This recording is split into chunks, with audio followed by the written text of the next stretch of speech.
Mom, I listed the house so everything's ready when you're better. Don't worry about a thing. My daughter-in-law Clara had just listed my house at $465,000, while I was in rehab. I found out from a photo my granddaughter sent me. A real estate sign in the background. If you have ever signed a medical power of attorney thinking it was just hospital paperwork, this story will show you how far someone can push it. So I called the listing realtor from my hospital bed. I did not tell him who I was. I knew that a medical POA only covers your health, not your house. What I did not know was whether Clara had already filed a deed transfer while I was under anesthesia. My name is Margaret. And this is how I walked into my own open house before the buyers could make an offer. The surgery itself was routine. A hip replacement, scheduled months in advance. I was 64 years old, healthy, still managing 3 rental units I had owned since my husband passed. I had tenants in 2 of them, a retired schoolteacher named Dorothy on the ground floor and a young mechanic who paid on time every first of the month. The 3rd unit was empty, but I had a painter scheduled for the following week. The hospital asked me to designate a medical power of attorney in case something went wrong during the procedure. Standard paperwork, handed to me at the pre-op appointment. The nurse pointed to 3 lines, one for the primary agent, one for the alternate, and one for the box that defined the scope of authority. I named my son Derek as primary and his wife Clara as backup. I put my initials next to healthcare decisions only and initialed the line that said this document does not authorize property transactions, financial accounts, or any decision outside of medical treatment. I remember that part clearly because the nurse read it aloud. Are you sure you want to limit it to healthcare only? She asked. Some people prefer to give their agent broader authority in case of emergency. I told her no. I had rental properties, a mortgage, investments. I did not want anyone making financial decisions for me, even temporarily. That conversation happened on a Tuesday. By Friday, I was on the operating table. By Sunday, I was in rehab, heavily medicated, unable to walk without assistance. Here is what I want you to notice about the person I named as primary. I did not name Clara first. I named my son. But Derek worked construction 12 hours a day. His crews started at 5 a.m., and his phone went straight to voicemail until after 4 p.m. most afternoons. I had called him 3 times on the morning of the surgery, once to tell him I was being wheeled in, once to ask him to bring my reading glasses, and once just to hear his voice before they put me under. He picked up none of them. He called me back at 7 p.m. that night, after I was already awake in the recovery room. Sorry, Mom. Job site had no signal. So when the hospital needed a decision about pain management or physical therapy schedules, they called Clara. And by the end of week 1, Clara had become the default. That should have been my first sign. It was not. Where were you when you first noticed someone in your family had started making decisions you did not ask them to make? Drop it in the comments. I want to know if you caught it faster than I did. The rehab center was called Cedar Hills.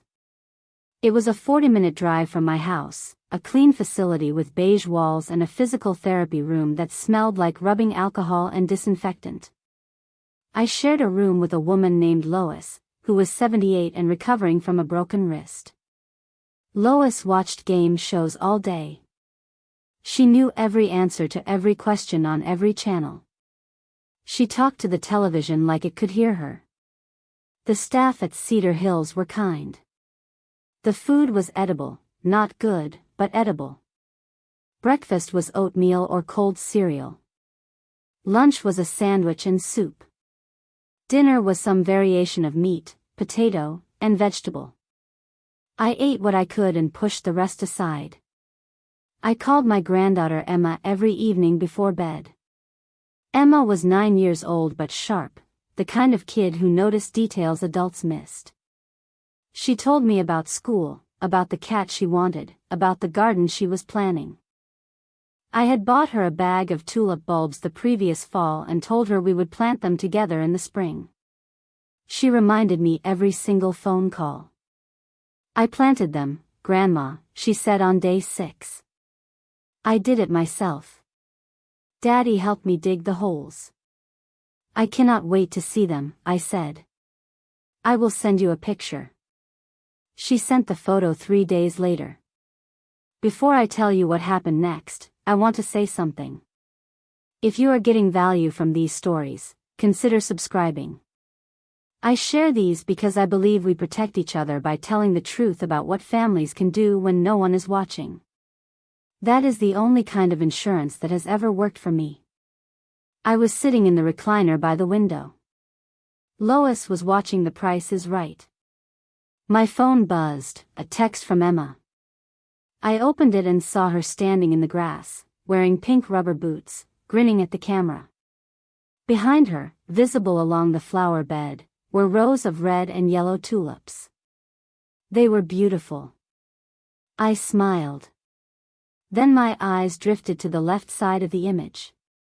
A white sign. Mounted on a metal stake. Blue lettering. A real estate logo I did not recognize. I zoomed in. The name of a brokerage. A phone number. And the word listed. I stared at it for 30 seconds. Lois was still watching her show.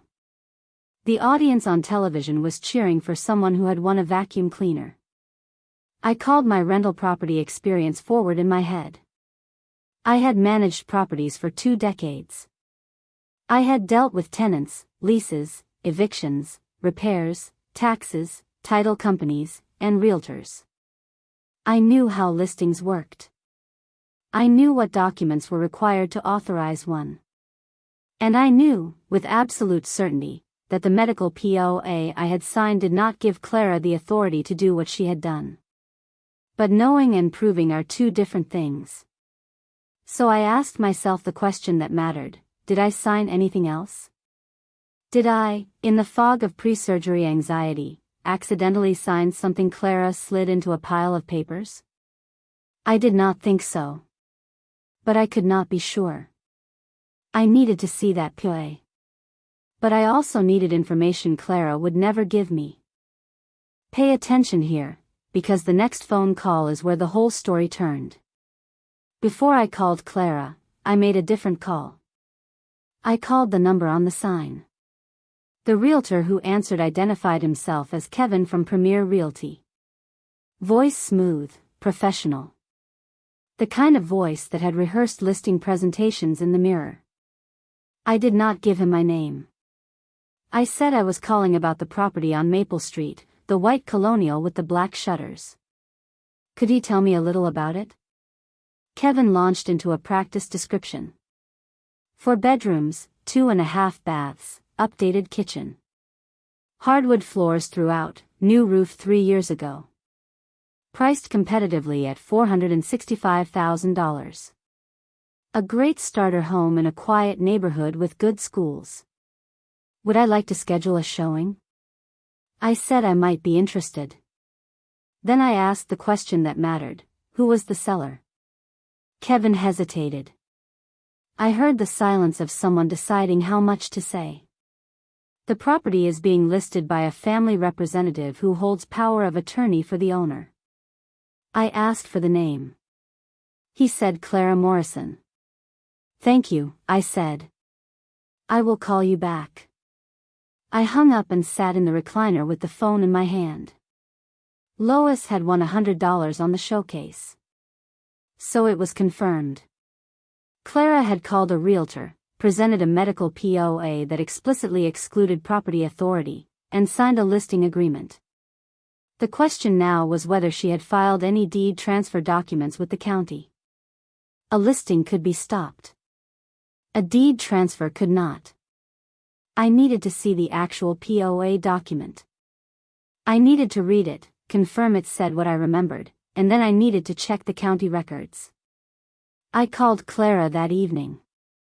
I kept my voice light, tired, the voice of someone still recovering. I told her I had been thinking about the future and wanted to review some of my paperwork. Could she bring the power of attorney document I signed before the surgery? I wanted to make sure I understood what I had authorized. She laughed. Mom, you do not need to worry about that stuff. It is all standard. The hospital handled everything. I know it is standard, I said. I just want to look at it. She brought it the next afternoon. Clara walked into my room at Cedar Hills carrying a tote bag and a smoothie from the cafe downstairs. She was wearing workout clothes, her hair pulled back. She set the smoothie on my tray table, strawberry banana, my favorite, and pulled a manila folder out of the bag. Here, she said, handing it to me. See? Nothing scary. I opened the folder. The document was exactly what I remembered. 3 pages. Standard California Medical Power of Attorney form. Box checked 4, healthcare decisions only. My signature on page 3, dated and stamped by a notary. I read the entire document slowly. Every line. Including the line that said, "This power of attorney does not authorize the agent to sell, transfer, or encumber real property." Clara scrolled through her phone. She did not seem nervous. Not a flicker of hesitation. That told me something. Either she believed the document gave her the authority she claimed, in which case she had not read it carefully, or she had read it and decided to proceed anyway, in which case she was either reckless or dishonest. Either way, she had listed my house without a valid legal basis. I closed the folder. Thank you, Clara. That is exactly what I needed. She smiled and took the folder back. I told you. Nothing to worry about. She kissed me on the cheek and left. After the door closed, I called the county recorder's office. Stay with me. This is where it gets quiet. The woman who answered the property records line was named Patricia. Her voice had the efficient tone of someone who answered the same questions 50 times a day. I told her I wanted to confirm the current owner of record for a property on Maple Street. She asked for my name and the parcel number. I gave her both. She put me on hold. I listened to elevator music for 2 minutes and 17 seconds. When she came back, she said, "The property is solely owned by Margaret Elaine Bowman. No recent transfers recorded." I closed my eyes. The house was still mine. But Patricia also told me something else. She said a preliminary title report had been ordered by a company called West Coast Title 3 days earlier. That was the first step a realtor takes when preparing a sale, a title search to make sure there are no liens, no ownership disputes, no hidden claims. It meant Kevin's office was doing their due diligence.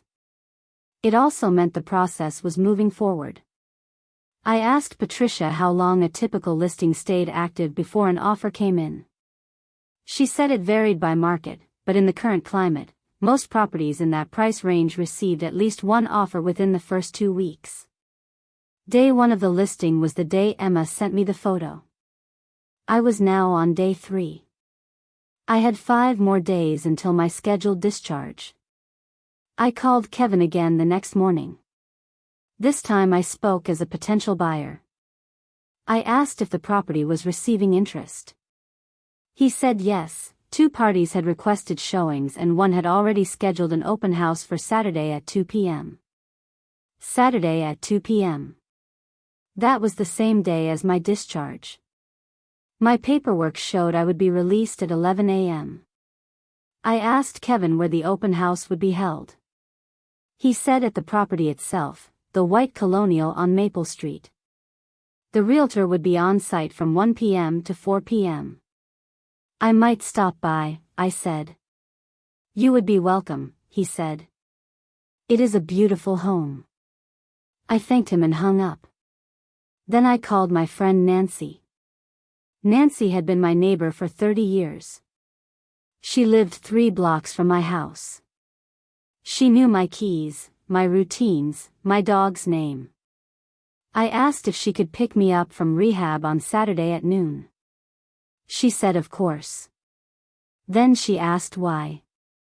I will explain in the car, I said. Saturday morning arrived faster than I expected. I woke up at 6 a.m., packed the small bag I had brought with me, and sat in the recliner waiting for the nurses to finish my discharge paperwork. Lois was still asleep. The television was off. The room was quiet. The discharge nurse came in at 10:30 with a clipboard. She reviewed my aftercare instructions: no heavy lifting, use the cane, attend physical therapy twice a week. I signed where she indicated. She handed me a folder with copies of everything. Someone picking you up? She asked. Yes. My friend Nancy. She smiled. Good. Take it easy for the first few days. Your body has been through a lot. I did not tell her that my plan for the first few hours involved walking into an open house at my own address. Nancy pulled up at 11:45. She helped me into the passenger seat of her Honda. I was still moving slowly, using a cane, each step deliberate. She got in, buckled her seatbelt, and looked at me. Where to? Maple Street, I said. My house. Your house? I thought you were going home to rest. I am, I said. But there is an open house happening in my living room right now. Nancy did not ask questions. She put the car in drive. The 20-minute drive from Cedar Hills to Maple Street gave me time to think. I want you to pay attention to what I did not do. I did not call Clara. I did not call Derek. I did not call the police. I did not call Kevin and tell him who I was. Why? Because none of those actions would have stopped the open house. A phone call would have started an argument. Clara would have denied, deflected, or delayed. Derek would have called me emotional. Kevin would have needed proof, and by the time I sent it, the open house would already be over. I had one shot to make this real. I had to walk in, as the owner, in person, and say it in front of witnesses. In front of potential buyers. In front of the realtor. In a moment that could not be dismissed as a misunderstanding over the phone. Nancy parked across the street from my house. A dark blue sedan was already in the driveway. 2 people were walking up the front path, a young couple, holding hands. I opened the car door. I gripped my cane. I stepped onto the sidewalk. 22 years of mortgage payments. 3 rounds of refinancing.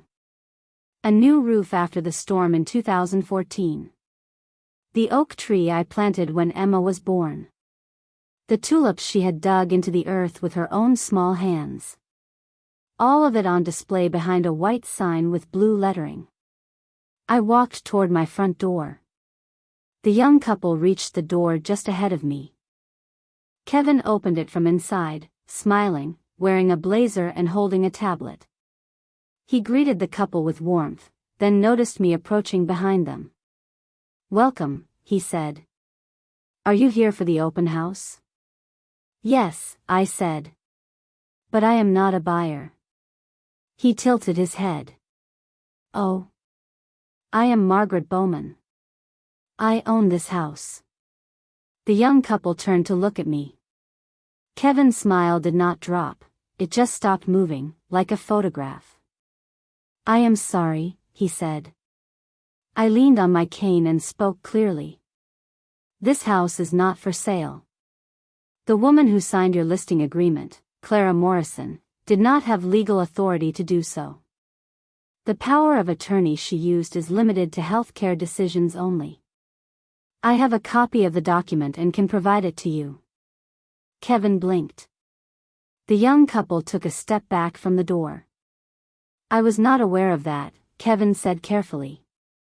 "I know," I said. That is why I am here. Kevin looked at his tablet, then at me, then back at his tablet. I watched him run the calculations behind his eyes. If I was telling the truth, the listing was void. He had no commission. He had spent time and money marketing a property that should never have been listed. I am going to need to verify this, he said. Please do, I said. You can call the county recorder's office. They will confirm I am the sole owner of record. You can also call Cedar Hills Rehab Center. They will confirm I have been a patient there for the past 3 weeks. The young couple had stopped holding hands. The woman was already reaching for her phone. We should go, she said. The man nodded. They turned and walked back toward their car. Kevin watched them leave. Then he looked at me. Ma'am, if what you are saying is true, I need to call my broker. I understand, I said. Take your time. I walked into my living room, sat down on my own couch, and waited. The house smelled the same. Furniture polish and the faint lavender scent from the plug-in air freshener I kept in the hallway. Everything was exactly where I left it.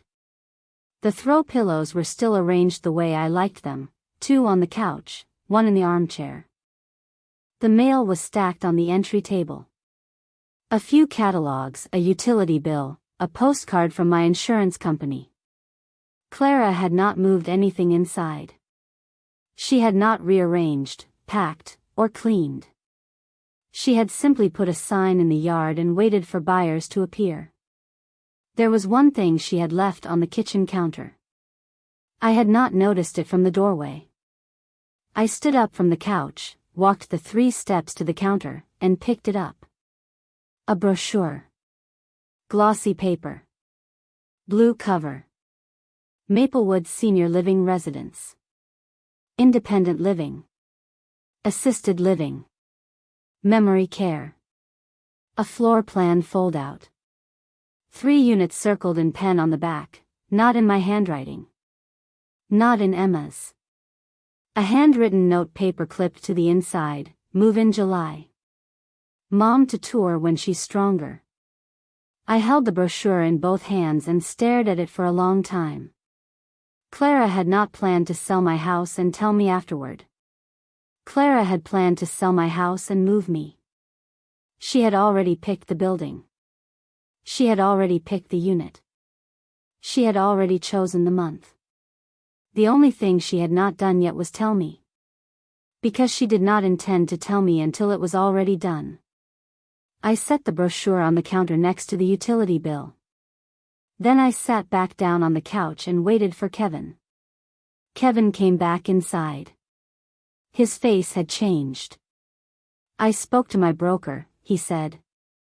And I called the county. You are the owner of record. We are pulling the listing effective immediately. Thank you, I said.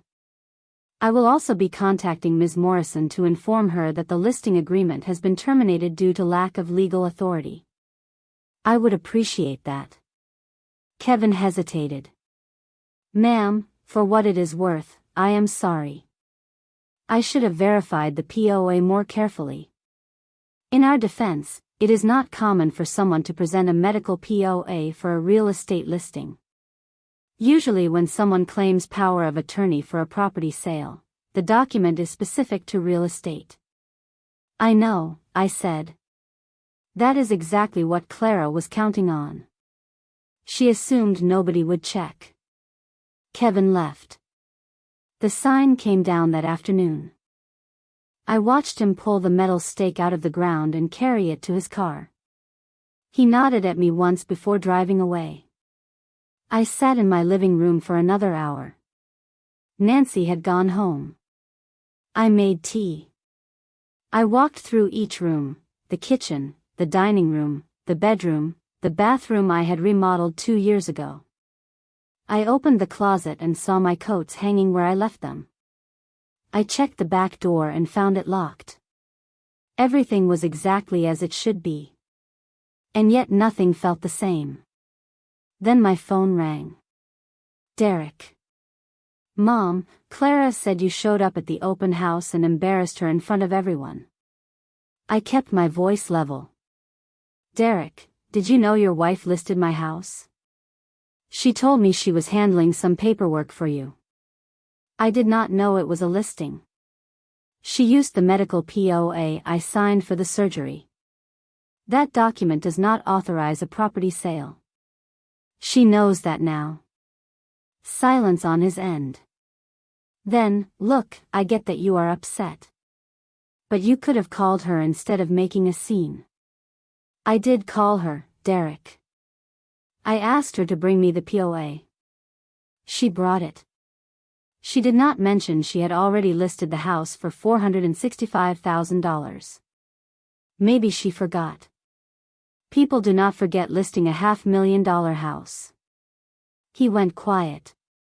Then he said something I will remember for the rest of my life.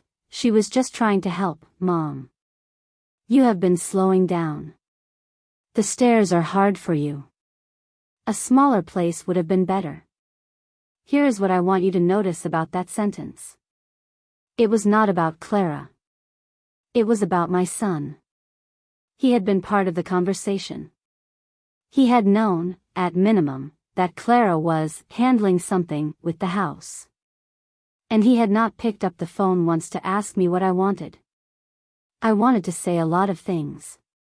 Instead I said one. Derek. I called you 3 times the morning of my surgery.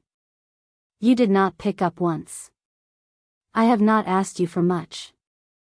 I was not asking you for much now. I was asking you to tell me what was being done with my name on it. He did not say anything for a while. Then he said, I have to go, Mom. He hung up. That was the deeper betrayal. Not the sign in the yard. Not the POA. The silence from my son. But the story does not end with a phone call from Derek. Stopping the sale was only the first step. I called a lawyer the following Monday. Her name was Patricia Yang. She specialized in elder law and estate planning. I found her through a recommendation from my neighbor. I sat in her office and explained what had happened. She listened without interrupting. When I finished, she nodded. Margaret, you did everything right. But most people do not know what you know about POA limits. That is why this happens. She explained that a medical POA is one of the most misunderstood documents in estate planning. People sign it thinking it is harmless. In most cases it is. But if someone is determined to interpret it broadly, it can be used as a wedge. She drafted 2 documents for me. The first was a formal revocation of the medical POA I had signed before surgery. The second was a limited durable power of attorney for financial decisions only, with explicit language excluding real property transactions. She also added a requirement that any future POA for real estate would need a separate, signed document with its own notarization. By the way, Patricia said, you should also place a fraud alert on your property with the county. It adds a note to the record that any deed transfer requires your physical presence and a notarized signature. Cost is minimal. I asked how much. She said $22. I filed that the same day. The system stopped the transaction. The listing was voided. The POA was revoked. I filed a fraud alert with the county, $22, and it stays on the record permanently. I do not speak to Clara much anymore. I still see Derek, but the conversations are shorter. The last time he visited, he stood in the doorway of my kitchen and looked at the counter where the brochure had been. He did not say anything about it. Neither did I. He has not apologized. I do not expect him to. I kept the brochure. I did not throw it away. I put it in the top drawer of my bedroom dresser, underneath the photographs of my husband and the receipts from my last 3 tax filings. I keep it because I want to remember exactly how close it came. And I want to remember that the woman who made that plan smiled at me over a strawberry banana smoothie and told me there was nothing to worry about. The fraud alert is still there. $22 on a county record. It means nobody can sell that house without me standing in front of them. If you have someone in your life who holds any kind of power over your affairs, a POA, a joint account, a deed with shared ownership, someone whose name is on a signature line next to yours, go read the documents tonight. Not tomorrow. Not when you have time. Tonight. Because the difference between losing everything and catching it in time is usually one phone call. Or one photo from a 9-year-old. Or one person who reads the fine print before they sign. I would love to hear your story. Have you ever signed a document you did not fully understand, only to realize later what it allowed? Or have you ever caught someone stretching their authority just a little too far, and you want to tell me how you stopped it? Drop it in the comments. I read every single one. One quick note before I go. My story happened in California, and the document I signed was a California medical POA. The rules are different in every state. Some states call it a healthcare proxy. Some states fold medical and financial authority into a single form unless you explicitly separate them. If anything I said sounds like it could apply to your life, please, talk to an estate attorney in your own state before you sign anything. I am a landlord, not a lawyer. The only thing I am qualified to give you is the story. Thank you for listening. Be careful who you trust with your signature.